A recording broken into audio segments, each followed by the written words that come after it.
City Culture and Tourism Authority and the Carson City Cultural Commission. It's Monday, October 11th at 6:40. We're in the Carson City Community Center at the Robert Bob Kroll Boardroom. Can I get a roll call, please? From the Carson City Culture and Tourism Authority, Chairperson Jones. Present. Member Giomi. Here. Member Rader. Here. Member Kemp. Here. Member Reynolds. Here. A quorum is present. And then from the Cultural Commission, Chairperson Dineo. Here. Vice Chair Aboud. Here. Commissioner Leyva. Here. Commissioner Bugley. Here. Commissioner Jones. Here. Commissioner Scott. Here. Commissioner Clemens. Here. A quorum is present. Can I ask everyone to stand for the Pledge of Allegiance?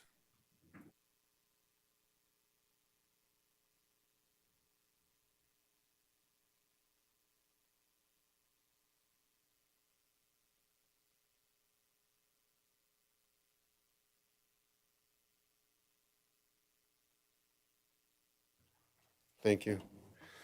At this time, I'll ask for any public comment. Is there anyone on the line for public comment? There are no callers on the line at this time. Is there any other public comment?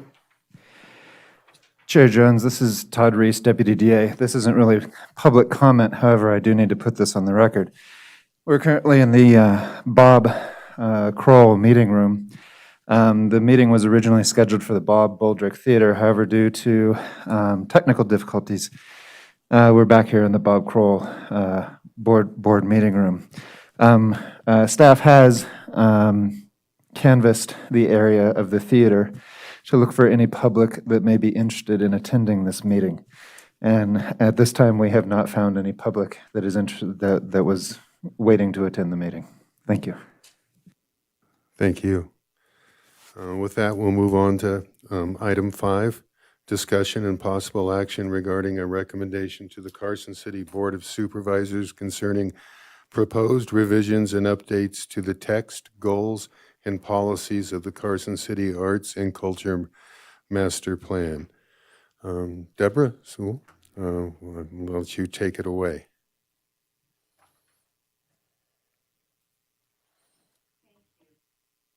Thank you. In tonight's presentation, I will try and accomplish 5 things. I will explain my rationale for the review and updating of the 2016 Arts and Culture Master Plan and walk you through the analytic process that I've used. I'll provide you with an updated format for the plan. We will be looking at the proposed implementation plan, which will be included in the updated plan as Part B. It contains all of the content that will be in the front half of the plan as well. I will summarize the results of the consultation that's taken place to inform this update, and I will present the content that I'm recommending for the updated version. And then, most importantly, I will ask you for your suggestions on anything that you think is missing from this proposed 2021 update of the plan.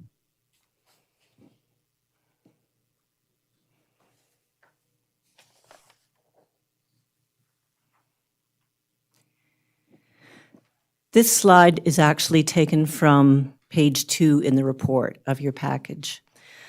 So the rationale for the current review and updating of the plan is based on 4 issues. The first one is that the plan is now 5 years old, and therefore it does not reflect the current situation, environment, and tourism economic context.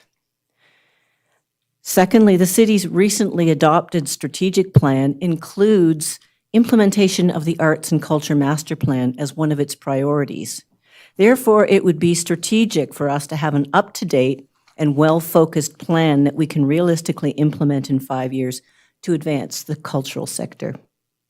Third, the plan does not include any content about Carson City's existing arts and cultural strengths and assets, its facilities, its cultural organizations, its artists, its programs.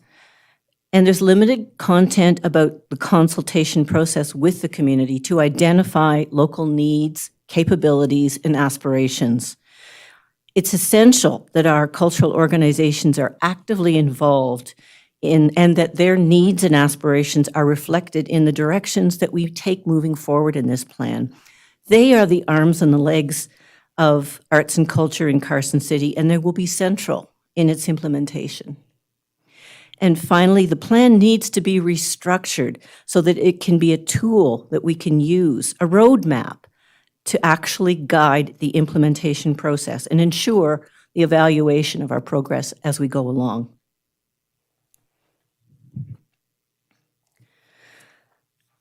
Moving on to the analysis of the 2016 plan content. This is taken from pages 3 and 4 of your report.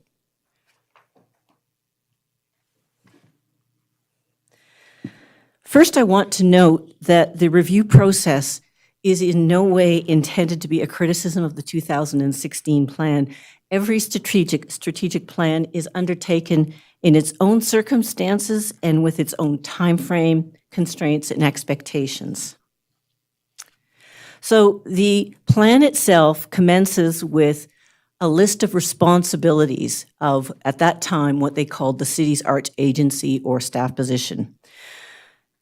The first responsibility is to implement programs and services according to the priorities contained in the Carson City Arts and Culture Master Plan.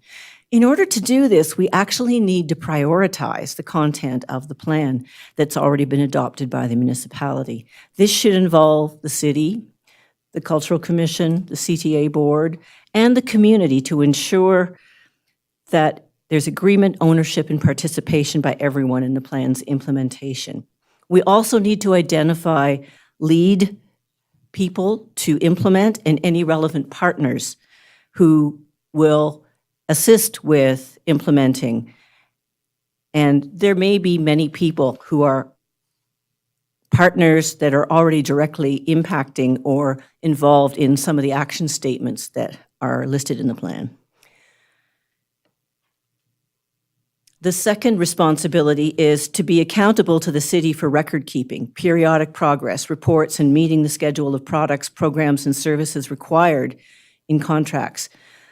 Well, reporting and assessing progress, again, should be based on the priorities and the implementation schedule of the plan.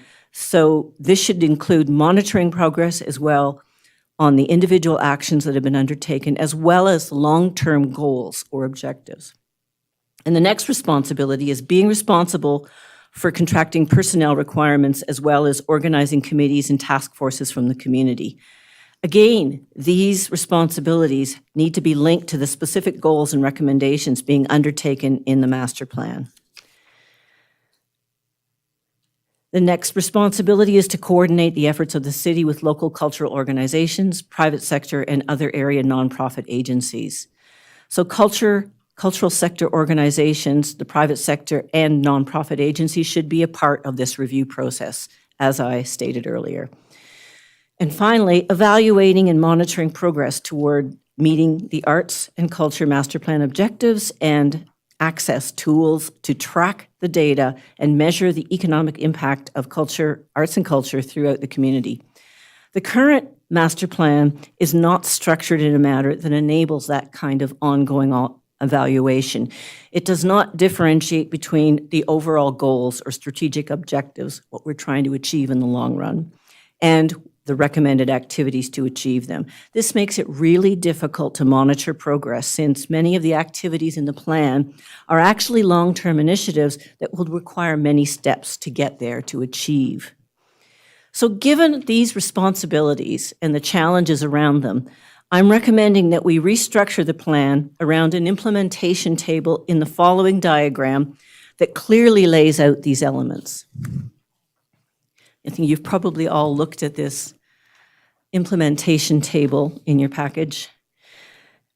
It's pretty straightforward in terms of a strategic planning tool to lay things out in this manner, and using an implementation table in the back half of the plan makes it really easy to follow and to keep yourself on track and know who's doing what and when.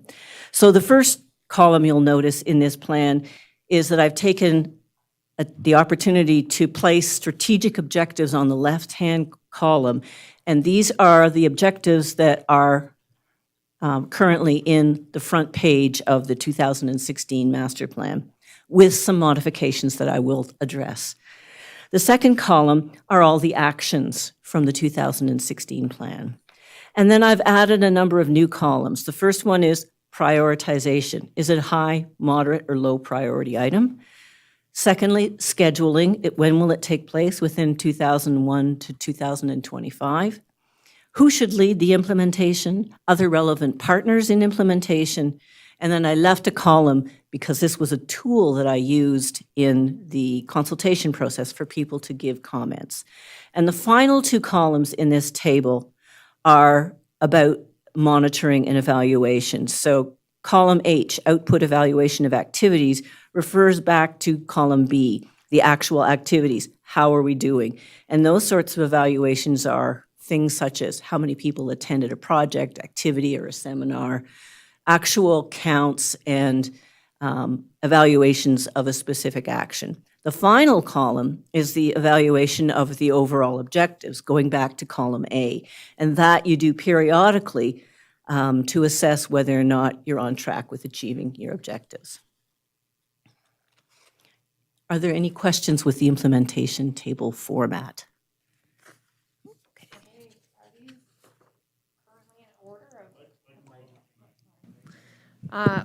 Are the recommended activities from the 2016 plan in the order you wish to achieve them? No, they're not. They're in the order that they appeared in the original plan. Thank you. Oh, I should go back. I wanted to also mention that ongoing monitoring of progress with a table like this can be really easily carried out with the immediate effects going into column H, and then the periodic long-term assessment going into the final column on the right. And that the plan needs to be reviewed periodically to take into account sector-wide or external changes or opportunities that may arise so that you can incorporate those into the plan. So I would actually recommend that we hold a cultural summit, an actual gathering every other year to celebrate and to also assess progress on this plan and to update it, to take those things into account. It's also customary for a cultural master plan to provide background content about the municipality and its existing assets, as I mentioned earlier. So I'm actually preparing cultural maps that will accomplish this, and that will provide the opportunity as well to address some other aspects of this plan, which I will identify as we go along. Okay, this slide is taken from pages 6 and 7 in your report. It's about the goal statements within the 2016 plan.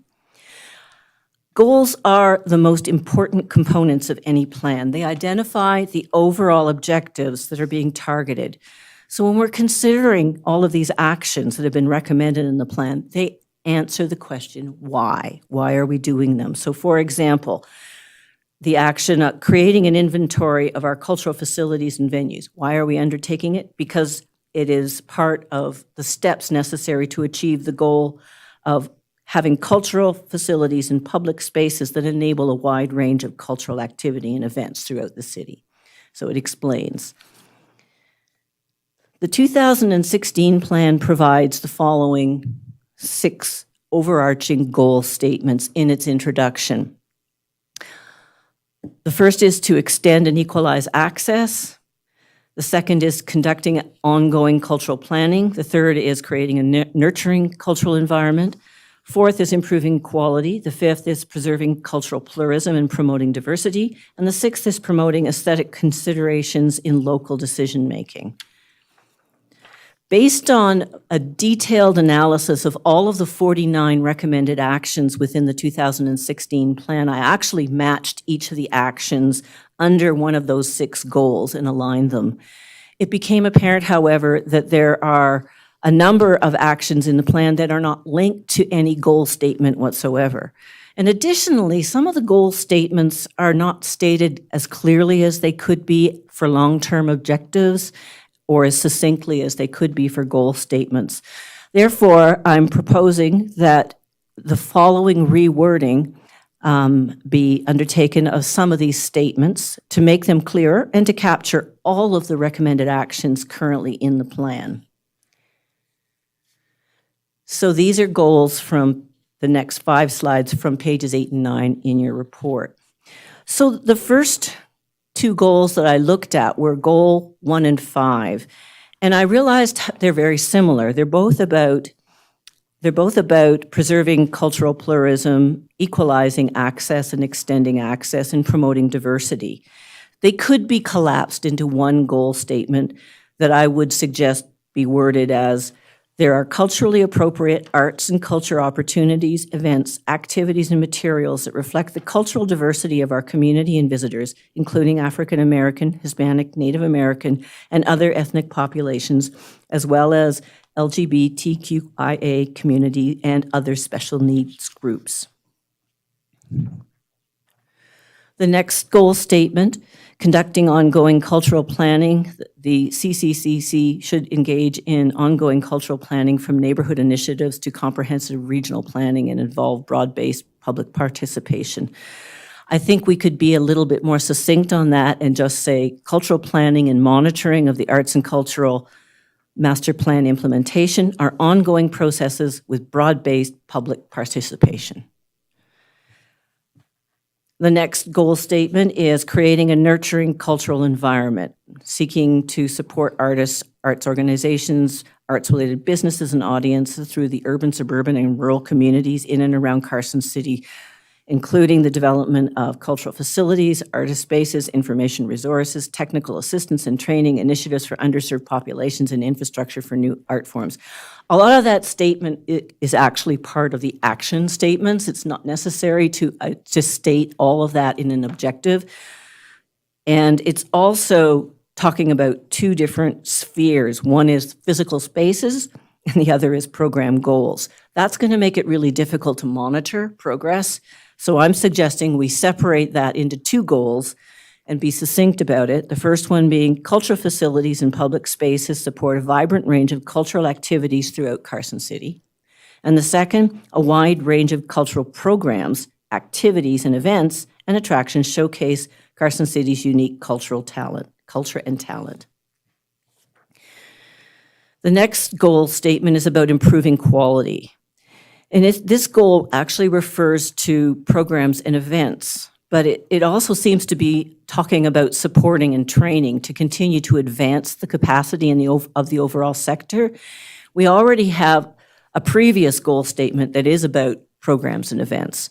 So I think this goal should be focusing on the training and support component, and it could be just training programs and support services are available to strengthen and advance organizational, professional, and business and tourism skills of individual artists and cultural organizations.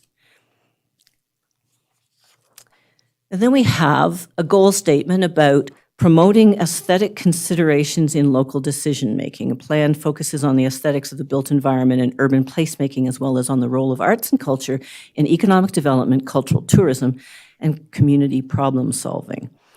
This is the only goal statement that pertains to local government activity, local government decision-making, and their role in the built environment, economic development, cultural tourism, and community issues.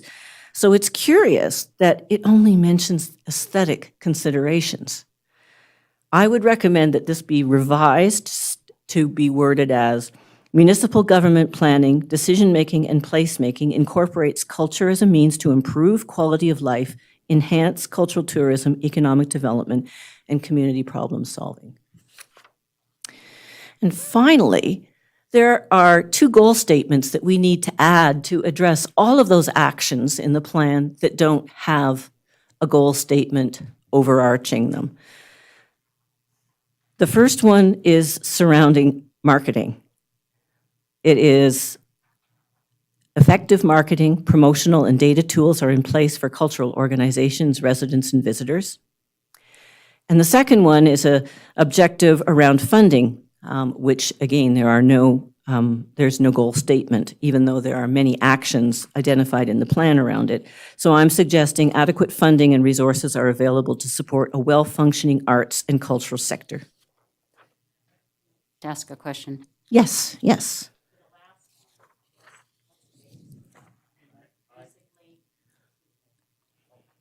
What's the basis for that one? I mean, the funding isn't actually adequate, so it's a goal to achieve, and that's your point? That regards is to the that? objective. Okay. Then there are 3 or 4, there may even be 5 action statements from the 2016 plan that are about how to achieve that. Okay, So we're just saying, if we're going to include all of those actions, we do need a goal statement so we know where to fit them within the Okay. plan. understand. Thank you. So here is just a list of the revised 2021 goal statements as they would read if you are in agreement with the revisions that I am recommending. I'm not going to read through them all, but those are on page 10 of your report.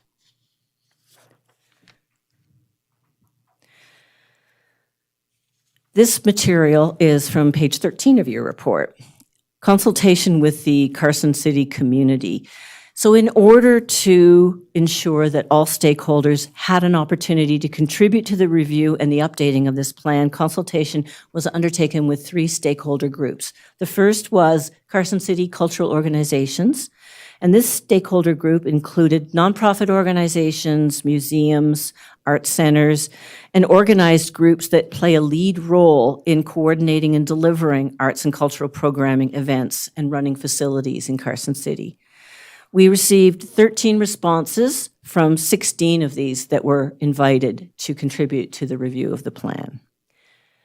The second stakeholder group is the community at large. This stakeholder group included a large number of artists as well as local not-for-profit galleries, local for-profit galleries, arts education bodies, and other interested members of the community who responded to the notice on the website, also posts on social media, and news stories. We put out media releases that were run in the local newspapers.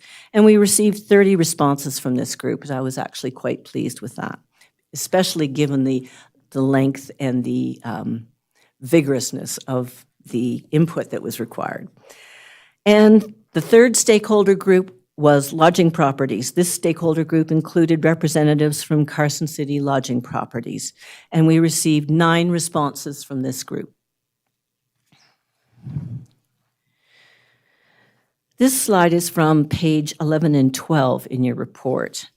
So all of the content from the 2016 plan was included in the consultation process. This is what I was alluding to when I said that the responses required for somebody who agreed to participate were extensive. It wasn't a 5-minute survey. It probably took them a half an hour to go through and provide the sort of feedback we were looking for.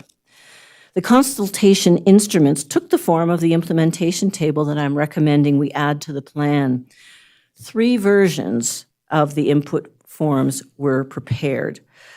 The first was for cultural organizations, and they had the most detailed form. It's the one on the left that you see on the screen. It allowed them to assign priority to each action, as well as identifying the year to act upon it within a 5-year time frame, who should lead the process, anyone else who should be involved, and finally, a space for comments, any comments they might wish to offer. A simpler version of the input form was provided to interested stakeholders from the community. It asked for them to only prioritize each of the action items from the plan and to provide any comments that they wish to offer. Members of the community, as I said, were informed through a wide range of media and social media and notices on the website. The third stakeholder group, the lodging property participants, actually got copies of a set of bar charts similar to what is in one of your attachments. However, it was the responses we received from the first 2 stakeholder groups, the community and from the cultural organizations. We wanted the lodging property stakeholders to see what the responses had been from those groups, and then